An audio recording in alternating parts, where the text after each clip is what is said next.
Good morning, beautiful people.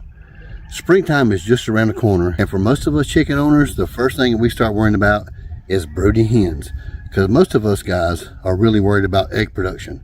Now, for you guys that like those broody hens and using your silkies to make baby chicks, by all means, make your chicks. But for us people that really need those eggs for our customers, we kind of want to veer away from the broodiness. So in this video, we're going to show you guys how to stop a broody hen that is in full-blown broodiness.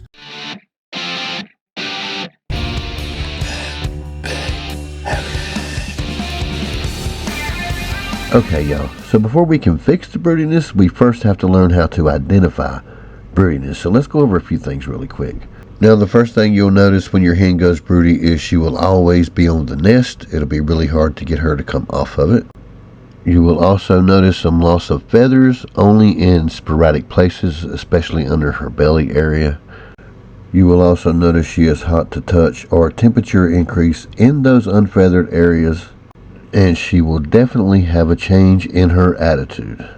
I know I have heard all kind of different methods from so many different videos on how you can stop your hen from being broody, and so many myths that's involved. And the number one way you can remember to stop a broody hen is take her back to the basics. Now let's show you guys what I mean. All right, so here is a bare basic. The broody hen is what we call this. So bare basics, when you want to stop a hen from going broody, is you want to have a small, tight setup. You want to get her away from other chickens. Believe it or not, broodiness can be catchy. So you want to separate her from the rest of the flock. Let me go ahead and throw a roost up in here and I'll show you what that looks like. Now here is exactly what I mean by bare basics. You can use a dog crate. You can construct a crate. There is a door over there. However, some of you might notice we have this upside down. We have the top down, and there's a reason for that. We don't have a feeder in here. We're going to specifically feed for a purpose on the ground. We're not going to have a feeder in here because we like to use pan feeders in the cold weather, so we can just dump it out when it freezes. A hen will see that as a nesting area, so you don't want to use any type of feeder in here. Now, if you have a matching feeder to this water, you can go ahead and add that in here as a feeder, because obviously hen's not going to make a nest out of that. But it's cold weather here and we don't have any of those other feeders out. So what you want to do is make sure she has water. You also want to have a specific area. We're going to put food right over here in this corner. We're not going to have any flooring in here. This is the most important part. We're not going to have any shavings, no pine needles. Absolutely how you see it here is exactly how it's going to be. We want that bare wire bottom there. While it will be okay for her to walk on, it would be very uncomfortable to sleep on. Notice there's nowhere else for her to sleep on except for this roost here that we stuck between the bars. Now this is a 1.5 by 2.5 inch paring strip.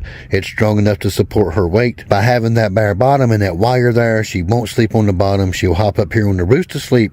And once the hen starts to get on the roost to sleep, it's only going to be a matter of days and you could get her back out of here. Now we are going to have to pop us a top on here, and we usually could just construct a makeshift top out of poultry wire. We'll cut it with a pair of scissors and wire us a piece of top on here to keep her from getting out. And I want you to notice that it is in shade. Now there's a reason why we have this in the shade, is because it is a little bit cooler outside. Today we're around 64, but it's usually somewhere around 50 degrees here outside at this time of year. And so our chicken is going to get a little bit cooler in the shade. So we're not going to keep her in pitch black. We're not going to dip her in cold water to change the temperature. We're just going to put her in a darker or a shadier spot. The shade, that is a purpose for that. I just wanted to explain. The temperatures are about 5 degrees cooler here, which will help bring her temperature down some, and that'll also help a whole lot in deactivating that broody process. Now, when your chicken goes broody, you're going to have two main concerns. You're going to make sure that the feathers that she plucked out during the brooding process comes back really nice and strong, and they heal much faster. You're also going to want to fix that calcium deficiency she has, where she's not really eating as much from staying on the nest all the time. Now, when she goes back to laying her egg, you're going to want to make sure her eggshells are nice and strong, her skin is nice and healthy, and those feathers heal really easy. And the only way we do that is we make sure our chickens have black soldier fly larvae from Grub Terra. Now, you guys have heard us talk about this product before. They got a great backstory. I encourage you guys to go get yourself a bag. This right here is a great source of calcium for your chickens. It breaks down much faster than eggshells, oyster shells. It's readily available as soon as your chicken eats it. It definitely promotes that healthy feather process. It helps them come in nice and easy, and they also help with that strong eggshell process. Now make sure you pick your chickens up a bag of grub terrors black soldier fly larvae. And our chickens love it so much, we're going to go ahead and make sure you don't pay full price for your bag.